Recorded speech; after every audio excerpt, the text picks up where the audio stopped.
Now it's our turn to, sorry for the words, but put our balls on the table. Remember, kids, this is not how you play hockey. It's just ugly. I like it. Screw you guys. I'm doing this. You know what? I love ice cream too. Go back to Canada, Guy Lafleur. Game on! Yeah, game on. Hello, everybody out there in Avalanche land, and welcome into another episode of the Hockey Show right here on Mile High Sports. I'm your host, JJ Jerez. With me, of course, Ryan Bolding is finally back and in the building. How was your Thanksgiving? First of all, I hope everybody out there had a safe and fun Thanksgiving. How was yours? How was your last couple weeks and your adventures out there in the world? Mine was great. You never can complain when you get turkey and mashed potatoes and stuffing and fire nog and Fire nog? yeah, and pumpkin pie. Is that eggnog with Fireball in it? You know it. Oh, wow. It's delicious. It's delicious. It sounds Hopefully like there'll be a new sponsor.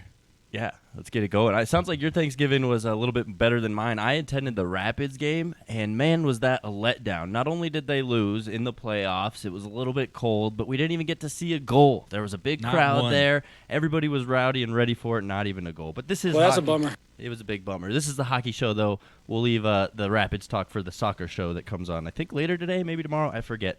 But as we start every show, Ryan, we have to do our matinee money. First time you've been back with the show in 3 weeks, so I hope you're bringing some fire because, as you know, my picks have been atrocious. But I'm going to go with one that's actually going to win today, and that's a parlay, 2-game set. Florida is hosting the Seattle Kraken tonight. Seattle Kraken, it's funny because there's actually a lot of teams tonight playing the second night of a back-to-back, as there were 13 games yesterday, 9 games today. So we'll get into that in a second, but my pick is Florida hosting the Seattle Kraken. I'm taking the puck line here because I just think Seattle's kind of garbage. They played last night. They're probably going to be playing the backup goalie tonight, either Chris Driedger or whoever they have behind him. So I'm taking Florida puck line with the Dallas money line. Dallas is Dallas is in Arizona, I believe, so we know how bad Arizona is. Dallas looking really good against the Avalanche last night, so I'm combining those for a plus 222 pick. I'm going to follow your lead and take it. I went like 0 for 9 on this stretch where I was chasing odds. You know, it's never good if you play poker and you get bored. You start chasing hands for a little hit of adrenaline or something, and then your money's gone. You're looking for the big win, right? That was me. Instead of the base I hit. started making 13-game parlays. Like, let's win 10 grand on $5, and there's a reason those odds are astronomical. So I'm keeping it light. I'm gonna follow your lead. I'm gonna feel it out. I don't really like a lot of the matchups today. You know, like a lot of one-off. You need to do like a same-game parlay for a lot of them to get decent betting odds. I feel like, you know, a lot of the odds options just aren't great. You know, like the Avs are minus 220 to beat Nashville. Nashville's plus 180. Maybe Nashville pulls it out, and that's a decent bet. But there are a lot of matchups like that where you're like, I'm not going to really pick the Coyotes over the Stars. You know, who do you pick, Montreal or Pittsburgh?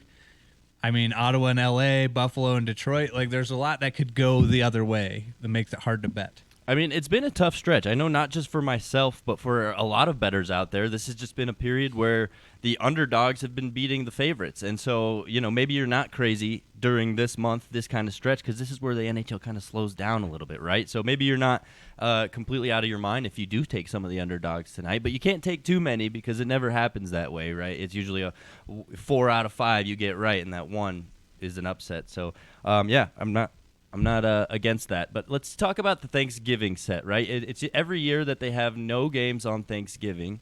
Which is kind of a bummer. Yeah, especially because, right, we call it American Thanksgiving in the hockey culture, and it's because not everybody in the hockey world celebrates Thanksgiving the same time as we do, so that's why I find it all the more weird that there is never hockey on Thanksgiving. Why not at least have maybe 2 Canadian teams head-to-head? Because they don't want to go up against the NFL, and I get it. The NFL's made it an all-day thing. You got 3 games on. You got the morning game, the midday game, the late game. Now there's like full-on concerts at halftime in these games. It's become such a spectacle. But at the same time, you know, I would sit down and watch hockey more than I would sit down and watch some of the football. Like, it's nice to have the football on as background noise, but I would be engaged, like waiting for dinner, Thanksgiving dinner. You're sitting there, you got a drink in hand, food's not quite ready. You're like, oh, let's turn on the Sabres or something. I don't know. Mm-hmm. Yeah, I mean, I was cut from a different cloth, and I actually forgot that there was any football on Thursday. I don't have any interest in it, so I forgot to set my fantasy lineup. Everybody in my league's mad at me now. Just like in hockey, It fantasy. sounds like a common thread with you. But no, yeah, I would absolutely love some hockey on Thanksgiving, but I get that. They do a very good job of not competing with the NFL. You see it on Sundays. Usually there's maybe 1, 2 at most on Sunday. So I think we're at a point, though, where maybe they can, man up a little bit and try to compete, try to take some of those viewers away, especially now with the whole ESPN being involved. I think there is a chance that they do get a handful of viewers and a handful away from the NFL. So why not just take a shot at it, see how it goes? The other thing they do is they course correct, and then every team in the league plays on Black Friday the day after, and you're like, this is cool, but after a game and a half, I'm kind of over it. Like, it's too much hockey. Yeah, and it kind of is sad for some of the players, right? You saw it with the Avalanche. Perhaps they can't really enjoy their Thanksgiving like they would want to because now they're thinking about what they have to eat and keeping their calories to a minimum. You can't go all gung-ho, and maybe, it might slow you down there. Yeah, plus, they traveled, so they're on the road, and I've been there. Life on the road and the holidays can be tough. The other thing I want to say before we change, I don't know if any of the football games were on ESPN on Thanksgiving because I wasn't in charge of the remotes. I wasn't paying attention. But given the fact that the NHL is now on 2 channels on at least satellite and cable, there sure are not a lot of hockey games on television, it seems like. It almost feels like back to the Outdoor Life Network days where you go to turn on, you're like, what's on one of these 2 stations tonight? Nothing. Cool. I guess I got to sign up for ESPN Plus just to see some hockey. Yeah, that's, I guess, where it differs for me because I don't have regular TV. So to me, it feels like there's hockey at my disposal all the freaking time because of that ESPN Plus. Now, I think they need to restructure the app a little bit to allow maybe picture-in-picture or allow you to watch 3 games at a time because now with the access to every single one so easily, it's like, man, I really want to keep an eye on multiple. So ESPN, might have to think about adjusting, but I love what ESPN's done so far and just having that availability. It just feels more fluid and less disruptive than the NHL app used to. Yeah, and the ESPN bet on streaming being the future, and they're going to make that a thing, live or die by that. But I feel like every time I turn on TNT, it's Ant-Man, and I'm like, I love me some Paul Rudd. The man never ages. He's the sexiest man alive. But Ant-Man, it's old. Like, put on some hockey. I haven't seen it. Everybody's got Disney Plus. They can watch Ant-Man on there. Ooh, almost everybody. But with that, I think, a big part of the ESPN getting NHL back, I really like watching the Ovechkin story, right? Because at the beginning of his career, ESPN still had hockey, and they were trying to market him. Him and Sidney Crosby were coming up, doing big things, and then obviously NHL went away. ESPN went away. ESPN's back in the picture now, and Ovi's still doing his thing. If not, he's better than ever. So he nets his 28th career hat trick yesterday. Just fun to watch, and love seeing what Ovi's doing with his career right now. It's not only because I have him on my fantasy hockey team, but he's 36 years old, and so am I. So I feel like I can live vicariously through him. Like, man, he must have the aches and pains when he gets up in the morning for no reason. But, to watch him, he just is like, especially right now this week, his last 4 games, he is on a tear right now, and at first you're like, I don't want to see him break, Wayne's goal scoring record. And the closer he inches toward it, it's like, okay, this is really exciting. Like, I want to see how far can he go? How hard can he go? How many points can he put away? How many goals can he score? Can he pull Washington through this kicking and screaming where their goaltending is kind of up and down? Like, the man is a machine. He's literally a Russian machine. Yeah, I mean, he's still playing almost 22 minutes a game, which is insane at his age. And, I think it's funny because a lot of the world seems to start cheering for Alex Ovechkin now, right? Ever since he got that cup, it seems like all the poo-poo throwing that was going towards Alex Ovechkin is now dead. Now people really love him. I mean, we've always kind of had a sense of his personality, but ever since the cup, I mean, you remember the keg stand, you remember the swimming in the fountain, he kind of got a green light to just start being himself a little bit more, right? And letting that flamboyant personality out. So now I think a lot of the NHL world has now suddenly embraced and really loves Alex Ovechkin when at first, before he won that cup, it kind of seemed like it was a 50-50 thing. Maybe he's like the NHL equivalent of a grandpa player where, he stops giving a damn and everybody's like, oh, that's just grandpa being grandpa because he's old now. I mean, to explain his Team Putin thing, I'm not on board for that. Yeah, but I was going to say. Other than that, it's been exciting to watch. Yeah, as long as he doesn't say something racist, right? It's okay for grandpa to be grandpa. Yeah.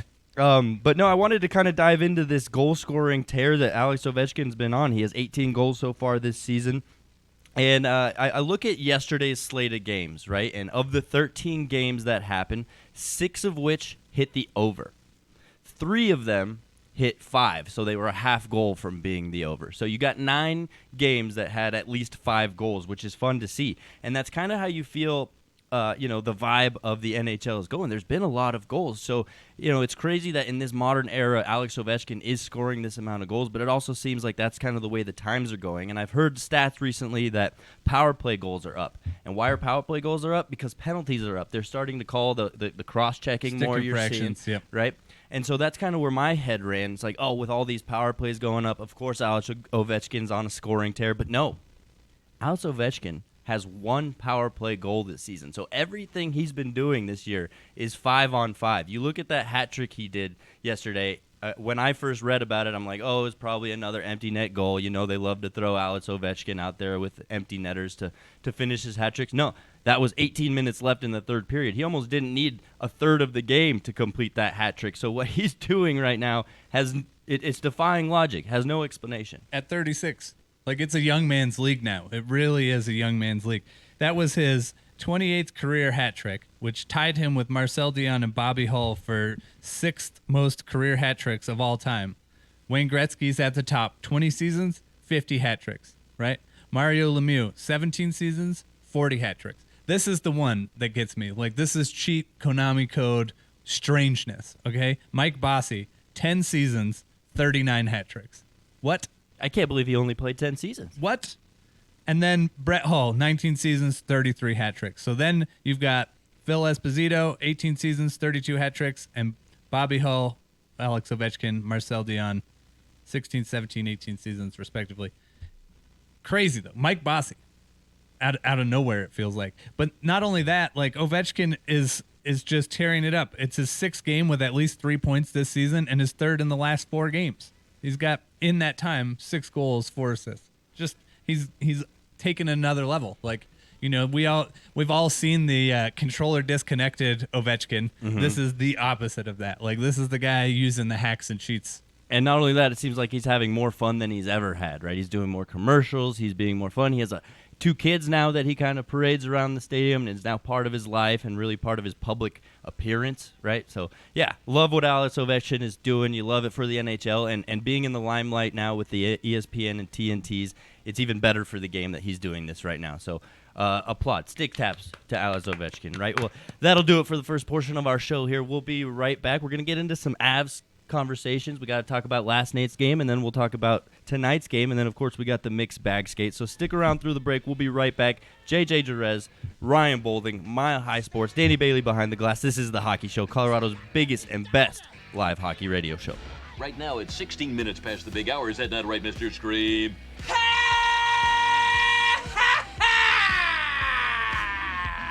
Great, good stuff. I think people are getting really cranked. And welcome back to the Hockey Show right here on Mile High Sports. Catch us on all platforms, anything you could think of. You can find us live on Twitter. You can find the post-production on YouTube. You can find us on podcast platforms. You can find us live on air. China loves FM us radio. on Weibo. They do? Yeah, I don't know. On what, Bo? You said anywhere. I'm just going. Oh, I thought you were being serious. That would have been cool. JJ just dances on TikTok. The Hockey Show choreographed dances. Should we start doing those? It's all the rage these days with the kids. If we want to stay relevant with the younger crowd, maybe we start doing some TikTok dances. We just talk about hockey, the matinee money while we choreograph dance. Yeah, or maybe the mixed bag skate. Mixed bag skate's always fast and interesting and back to back to back to back. But right now we don't have the mixed bag skate. We have Power Play 1. But we're still even strength. Just you and I here. It feels like man disadvantage really after last night's game. Yeah, I mean, we got to get into that, right? That's where we're going here is the loss in Dallas. The Avalanche break their winning streak. It was at 6 games, 6 wins in a row. The most impressive part about that is that those 6 wins started the night Nathan MacKinnon missed his first game. So, yeah, it stinks to watch the Avalanche lose a game in that fashion, 3-1 last night in Dallas. It just seemed like they were getting manhandled from the very beginning. But the fact that they went 6 games in a row without arguably one of the best players in the world, I think can't help but be positive about this last little stretch here.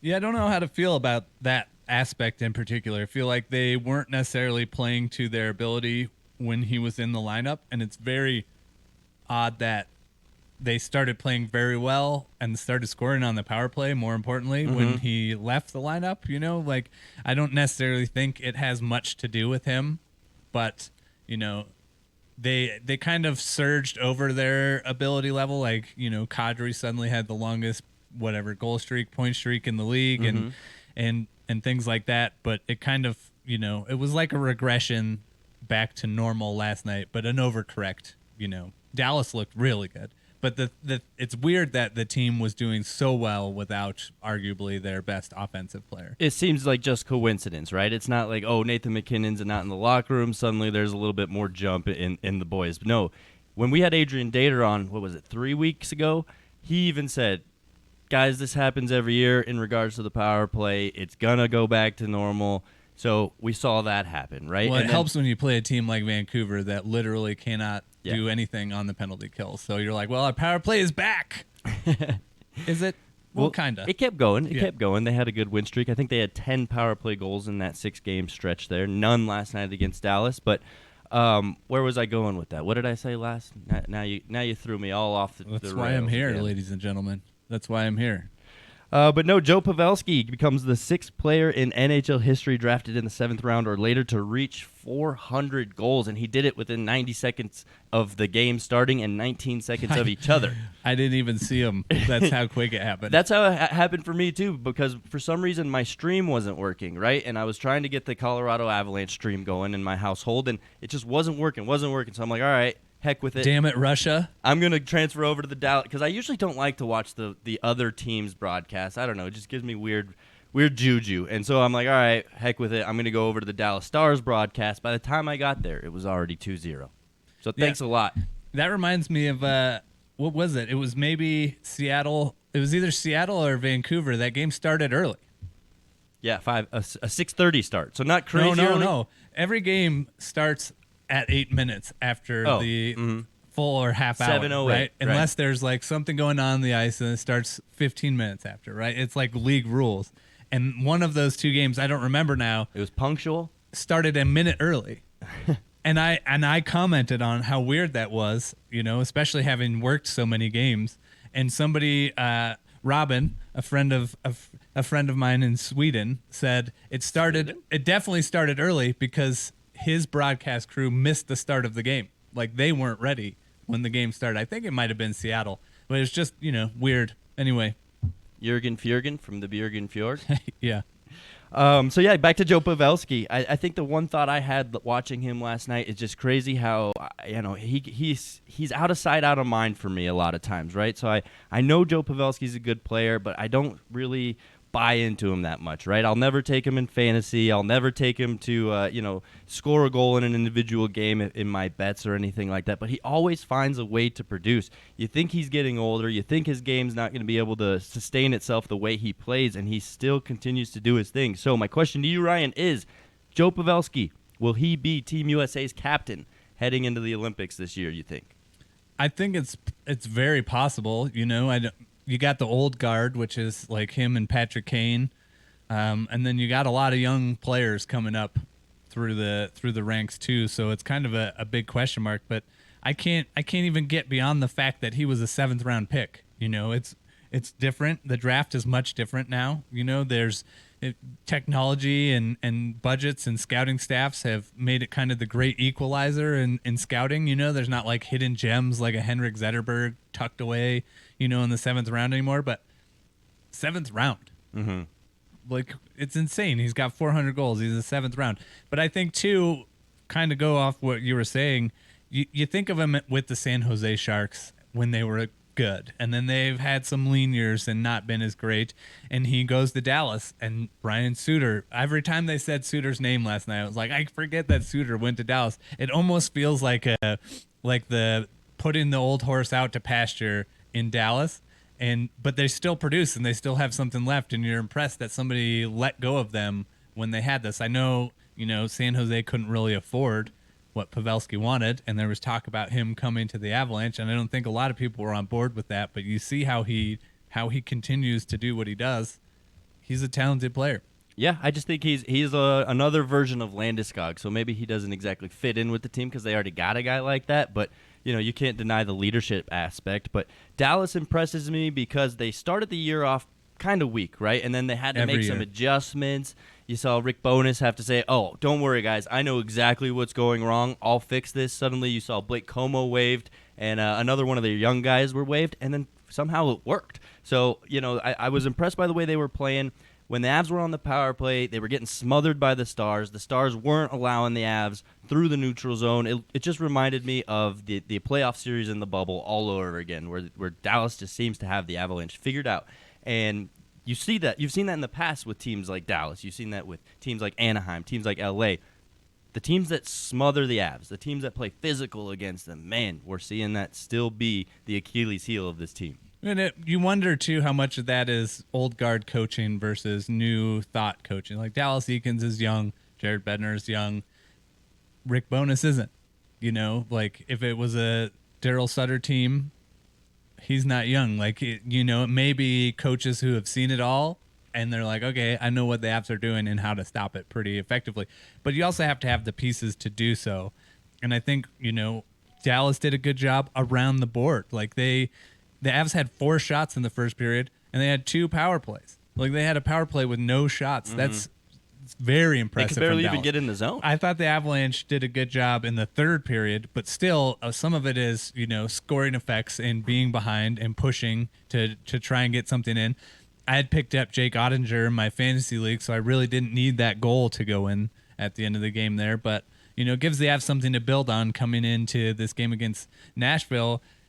And what you like is what you got out of Cale Makar. I thought he looked pretty good. I thought some of the team looked pretty good. There was some breakdowns that resulted in Dallas's quick lead.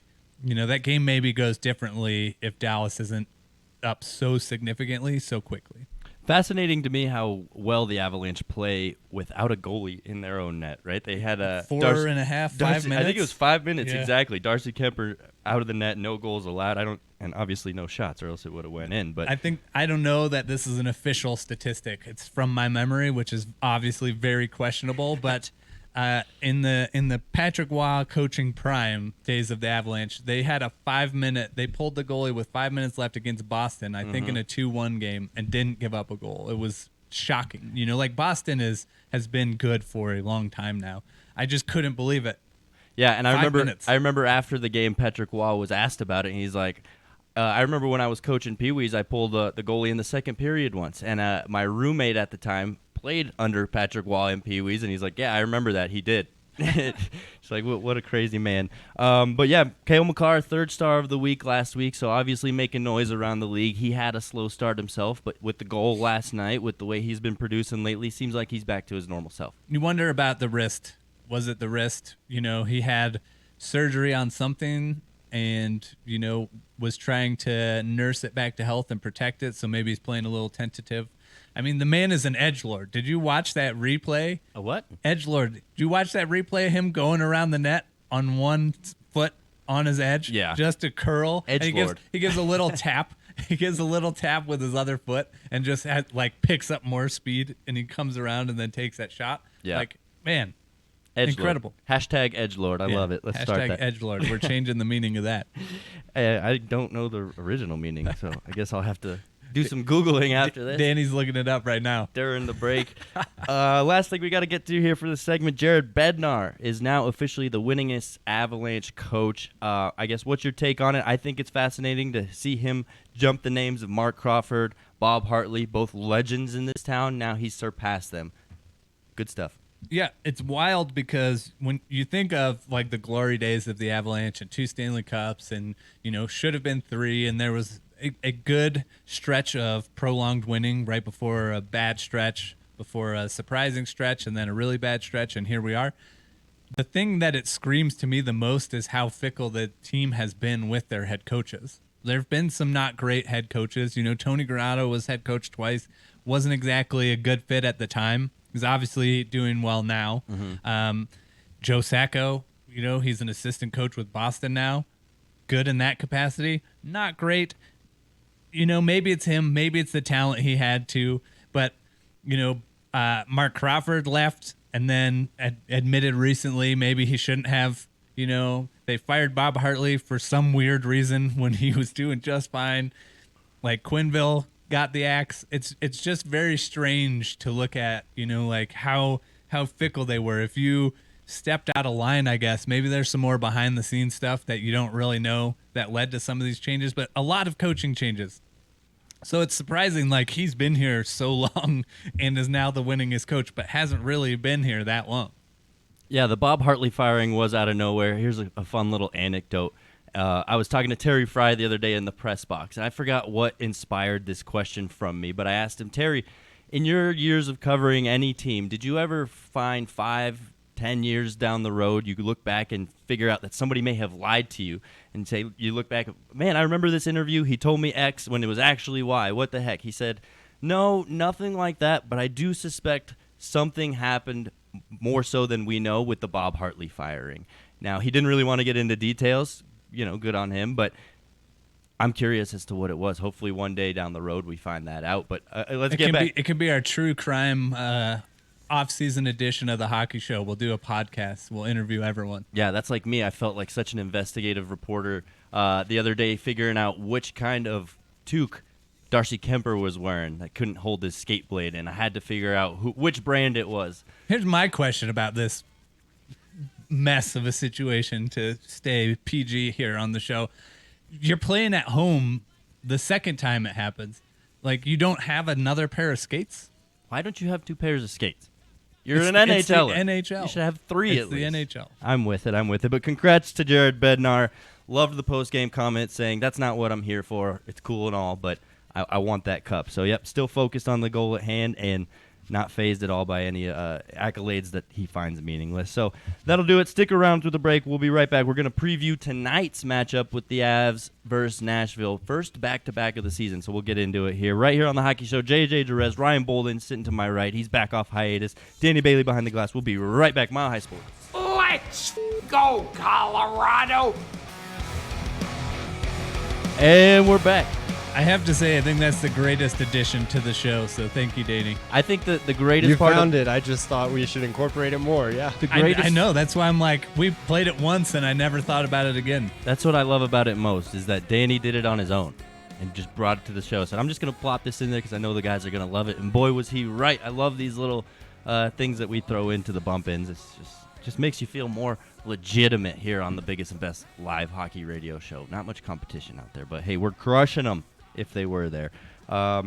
Christmas season, officially, in my eyes. The day after Thanksgiving is when you're allowed to decorate your tree, you're allowed to put the lights up on the house, you're allowed to have these cool little cup warmers or, I guess, preventing you from getting burnt on your coffee.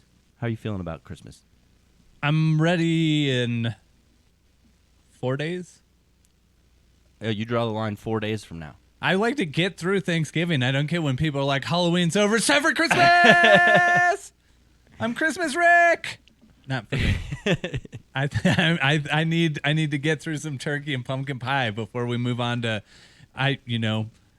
reindeer and berries and that was fun. A lot of glitter. That was some good energy. We're 2 hours earlier than we normally start here, so I had to bring in the coffee. We had to do extra smelling salts. Trying to wake up. You got me going now. Thanks. I'm ready. Thanks for that. Let's ready. go. Let's get into this game. Another tonight. smelling salt. I'm excited. There's a game tonight. Nashville's in town. Nashville's been playing very well lately. Nashville also had a back-to-back last night, though, so that's nice. They played and beat the New Jersey Devils, so at least they're not coming in here fresh. And it's kind of the equalizer, right? Both teams have traveled. The Avs were on the road last night. Nashville is on the road tonight. Yeah, so real quick, the Avs schedule now with tonight, the first back-to-back of the season. They're going to have another one next week. They actually have 2 in December. They're going to have 3 in January, and during that 2-month period, they only have 1 3-day break. So the schedule's about to get real rigorous on them and getting kind of back to the normal 82-game almost every other day schedule. As an aside, do you just carry these around in your pocket? Yeah, anytime somebody wants one, I give them out because I printed way too many. Where did this come from? Just now? I had this one floating around the Mile High Sports Station just in case anybody wanted to take them. My real estate Avs schedule magnets that I made going into the season this year. # we're open to sponsors. Me? I think the Avs schedule is jam-packed. It's bizarre how slow it was. Just recently, 4 games in 2 weeks, and they're going to pay for it heavily moving forward. So this is the first true test. You've got JJ in net, or YY if you pronounce it accurately, in net, which is going to be an interesting situation. Nashville has been kind of up and down, but hot more recently. Yossi's been playing well. Matt Duchene's been playing well. Matt Duchene has been playing so well that he's fantasy hockey relevant, which almost never happens. Matt Duchene is on pace for, I think, 49, 50 goals this season. So not only is Matt Duchene playing well, he's playing better than he's ever played in his entire freaking life. And I couldn't wait to talk about this because I'm sure we have already talked about it before, but I don't understand why people hate him so much here. I don't get it. Well, I mean, it's all has to do with the way he went out, right? I mean, he spent 4 or 5 months kind of just pouting and throwing a fit. I get it. It's been a long time. Like, let bygones be bygones. He's kind of paid for it, right? He hasn't exactly experienced success since he left, and the Avalanche kind of have. So, yeah, it's kind of like when you break up with an ex-girlfriend and then suddenly her looks go downhill and, she loses sight of herself a little bit, and you look at her Instagram, you're like, all right, cool. I was never that into her anyway. No, so many fans loved him and adored him, and the team was terrible. There was infighting among the players. The lines were drawn in the sand, and he's like, I don't want to be here anymore. And I think handled it pretty professionally to a point. But people are just like, ugh, I hate him.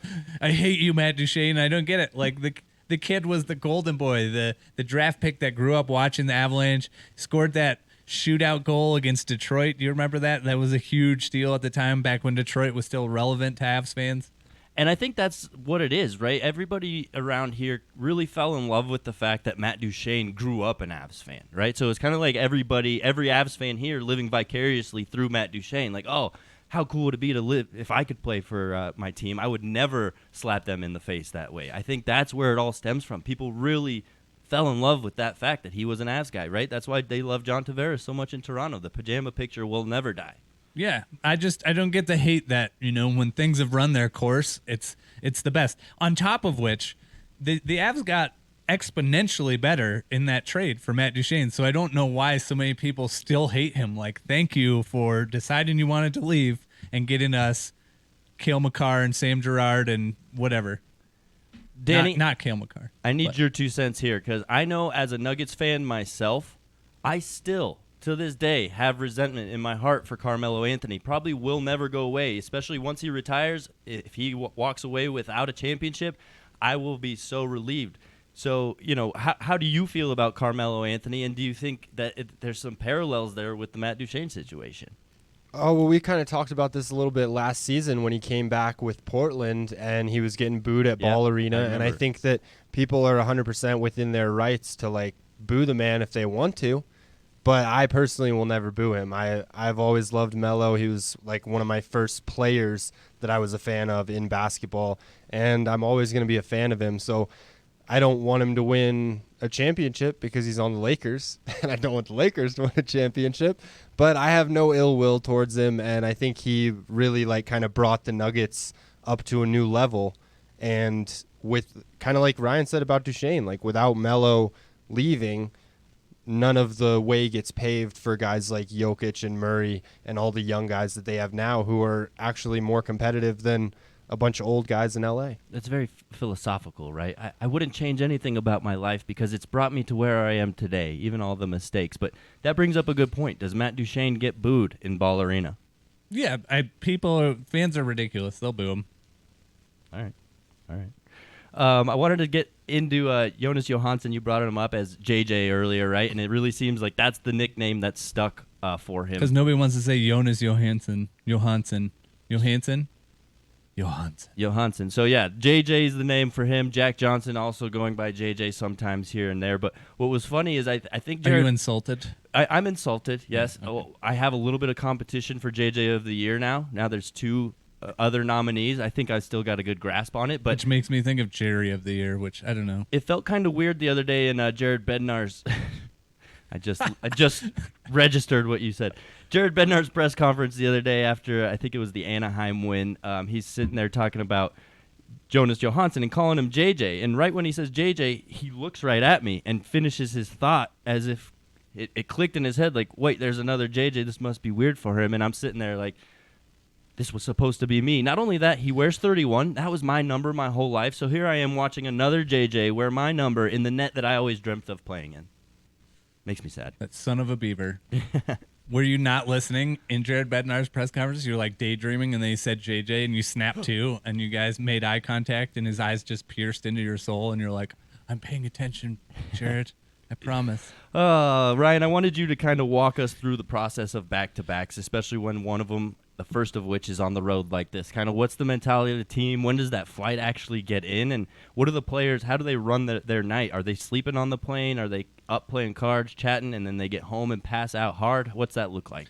It's really tough. I don't think that hockey players, athletes that have to perform in back-to-back situations with travel, I don't think get enough credit for that aspect.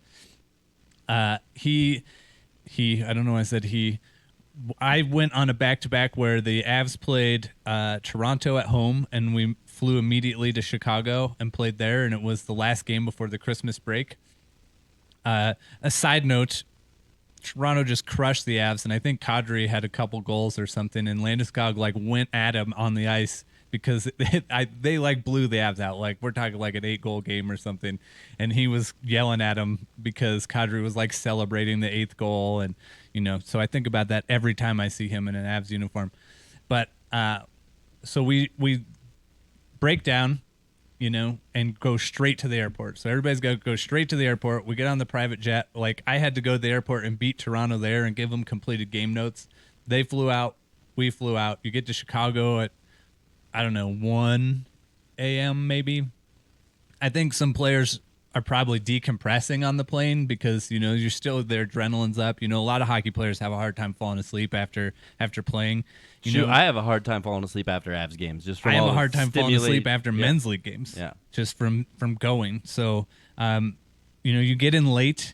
I think 3 a.m. was about the time I went to bed. What's nice about not having a morning skate, you don't have the media responsibilities.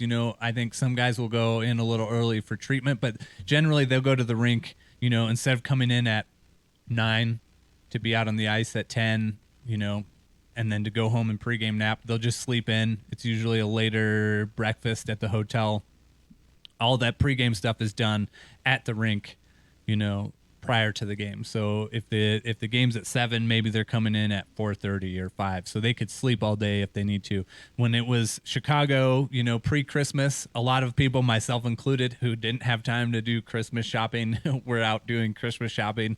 But then, you go to the rink and the guys start warming up and they do their thing. And I think that's part of the reason why you see some sluggish starts from teams in the second game of a back-to-back where they didn't have a morning skate. Their body, they're creatures of habit and routine. And so their body doesn't get that early morning warm up. They don't get their mind into the mindset of here's the drills we're going to go through. Here are the couple things we need to tweak pregame. You don't really get that. So I think that's why you get some slow starts. Most players, I believe, hate the 1 p.m., 3 p.m. start where you don't have a morning skate or anything, because at least in a full day back-to-back situation, you have the second half of your routine, right? But when you're you get up, eat breakfast, and you're playing a hockey game, that throws everybody off. Mm-hmm.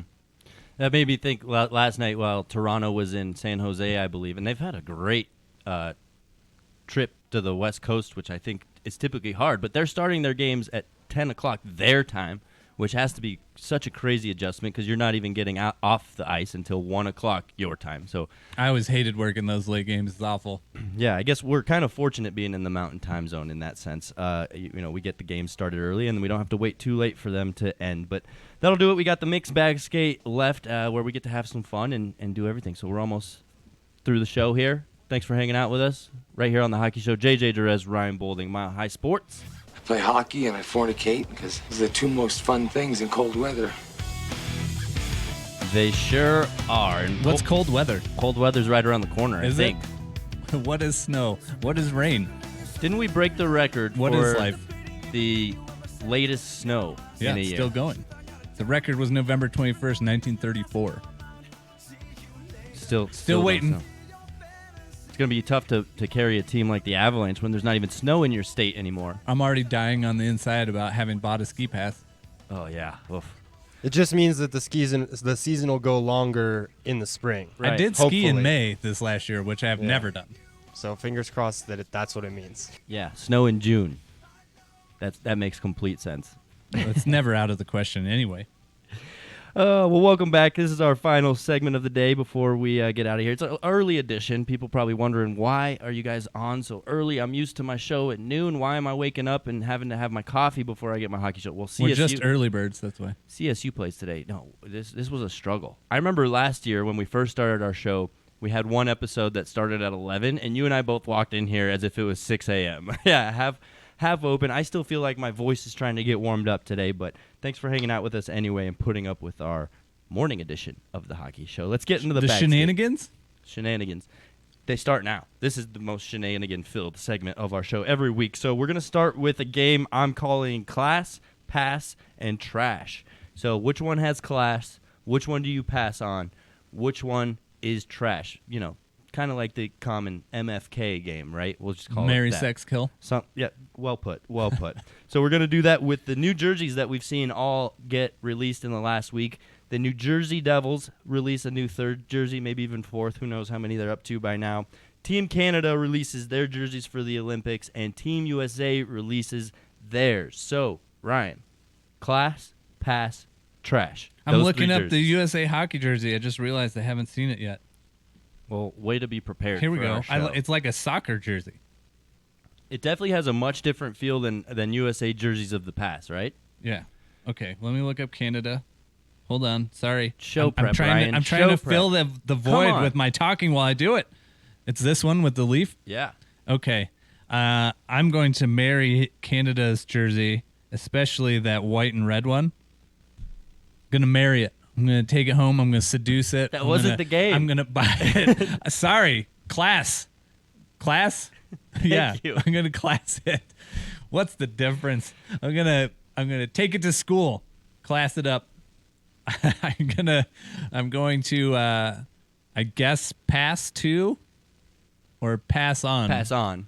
But then trash, like that's two that you're just pooping on. No, because you're passing on it, right? If someone were to gift it to you and you're like, I don't like this one, I'm going to give it to a friend, versus I don't like this one, this goes in the trash. Fine, I would give you the Like Team USA Jim Rome. jerseys because you're such a big football fan that it would fit right in. People would be like, oh, weird, I didn't know that the men's soccer team had long sleeve jerseys. And you'd be like, they don't, but you know. And then I'm going to trash New Jersey, but I also do enjoy it. It's different. I'm a mixed bag skate about it. I don't know how I feel totally inside. I like that it's different. I like that it's black and white. It's got this kind of outdoor game vibe. Like I was saying offline, I like Dallas's like neon green black jersey. I think it's awesome. But I don't know how I feel about it, so I'm going to trash it. Yeah, I agree. It's interesting to me that allegedly Martin Brodeur helped design that jersey, and that was the best he could think of in all his years. He just kind of slapped together a word in black and white. Wow. If I had to burn one to own the libs, it would be that one. I don't follow, but okay. This guy can't take him anywhere. The next thing I wanted to get into, Ryan. That's me. I need a fill in the blank here, right? This is on the line. I'll do this one right. In regards to Darcy Kemper's equipment malfunction. Equipment malfunctions remind me of Janet Jackson at the Thank Super Bowl. you. That's exactly what I thought. Ding, ding, ding, ding. You I was have going to. to say bad equipment managers, but, I don't know. No. Who do you blame in this scenario?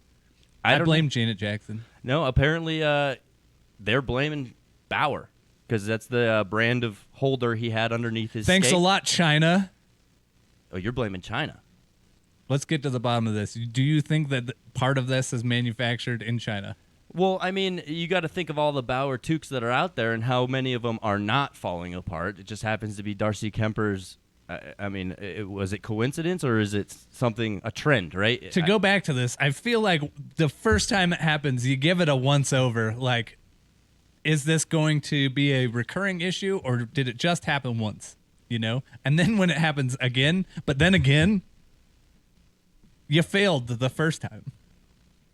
And the second time. Like the third time, it's like, what are you doing? What are you doing?